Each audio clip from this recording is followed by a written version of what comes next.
I'm David Walper. The Loch Ness Monster, Bigfoot, and the Abominable Snowman, three giant creatures whose legends are kept alive by the many people around the world who continue to believe. When I proposed a contemporary investigation of the subject as one of our Smithsonian specials, I met with great resistance. The consensus was that no reasonably educated person would buy this stuff. I gave my word that scientists would be given equal time to challenge the true believers and their versions of proof. And with some reluctance, I was given the go-ahead. This program was, and still is, the highest-rated documentary in the history of television. Apparently, a lot of intelligent people were interested. I doubt if it changed anybody's mind, but I'm sure you'll have as good a time as the original audience. And now, with Rod Serling as host, Monsters, Mysteries, or Myths.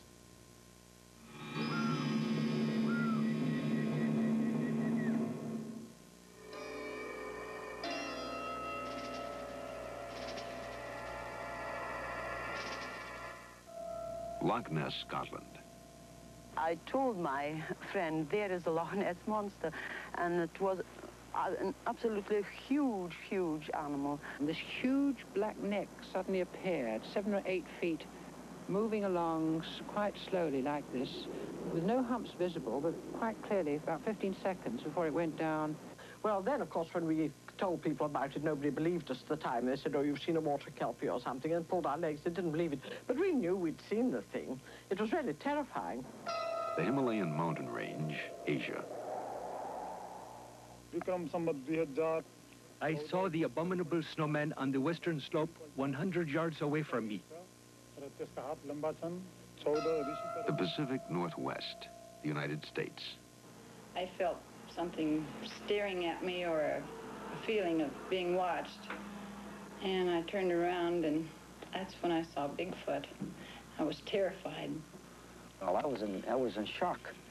It's totally unexpected. And the only equation I could make on this thing is that it was a gorilla. And we saw this hairy-looking animal crossing the road on its hind legs, and I can't tell you for sure what it was, but I believe it was Bigfoot. Do monsters dwell among us, or are they only apparitions, walking in the landscape of our minds? Are they subjects for zoologists or psychologists? Some people want to believe in the existence of monsters because they make the world more colorful and exciting. As children, we live in a fantasy world and create all sorts of imaginary beings. But as we mature, we're taught to be less credulous and to believe only in that which can be proven to exist. Most of us are able to give up our imaginary creatures, but some people can't. They create monsters that provide an outlet for their internal fears. By embodying these nameless fears in strange creatures, they externalize them and make them easier to deal with. Man has always been quick to believe in monsters.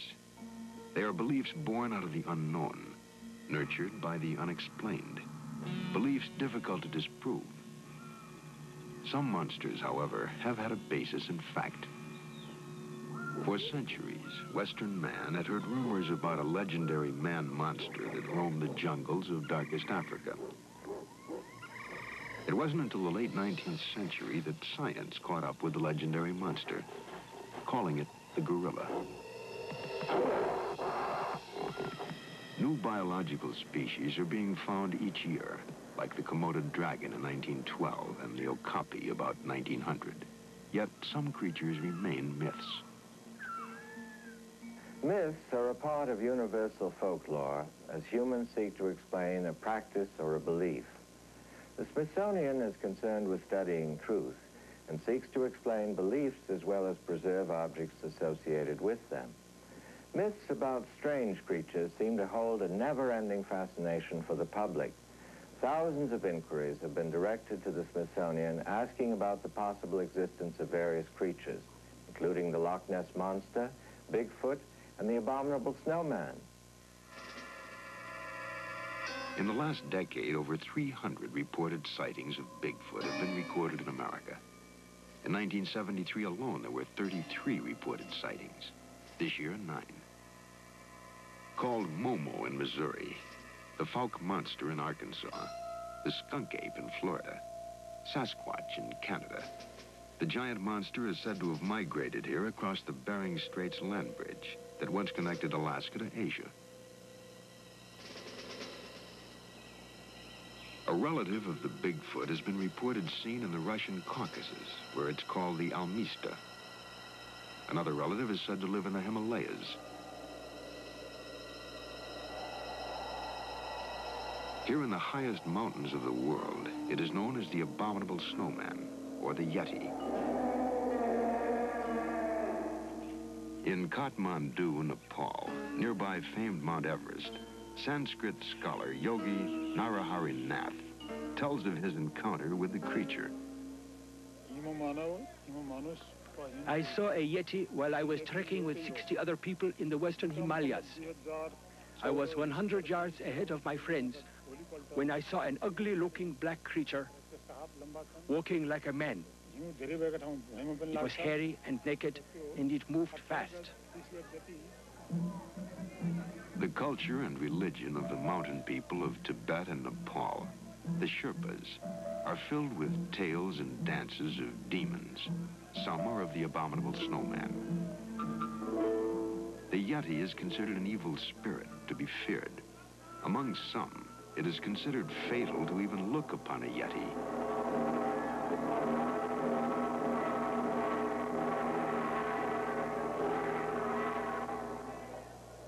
Part of the mountain people's lives for centuries, the snowman only became known to the West in the late 19th century, when British mountaineers began to attempt to conquer Mount Everest. Cool-headed explorers returned with tales of the mysterious Yeti, tales of strange footprints left in the snow. But it wasn't until 1951 when veteran climber Eric Shipton discovered a new pass at 19,000 feet that actual evidence was collected. Shipton, standing where no man had ever been before, took these photographs of giant man-like tracks.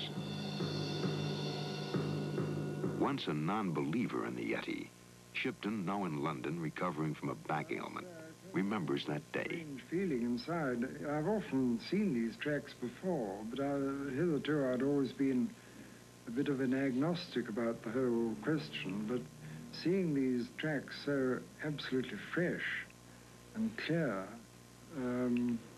well, there seemed to be no doubt about it at all, and it was that really gave me a very eerie feeling that here one was in the presence of something quite unknown.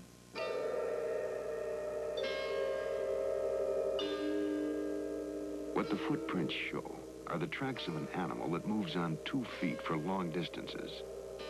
The only animal known to do this is man. Further, the footprints, larger than those of apes, show no claw marks normally associated with bears.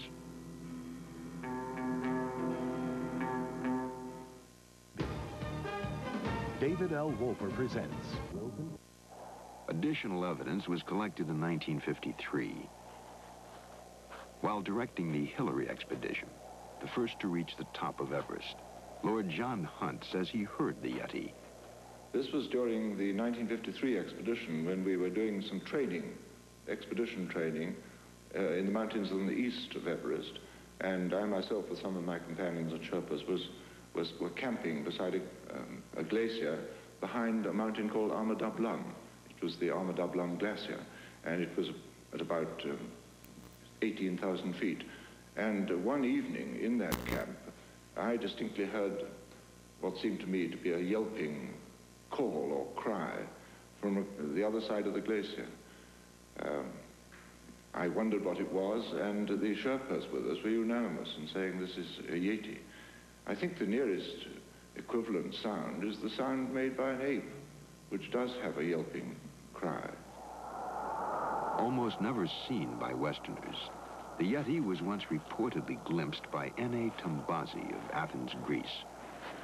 It was during an expedition to Everest in 1925. Here, from his descriptions, is a recreation of what Tambazi said he saw in a clearing 300 yards away. a dark and hairy man-like creature, grubbing for roots with a stick. Thought to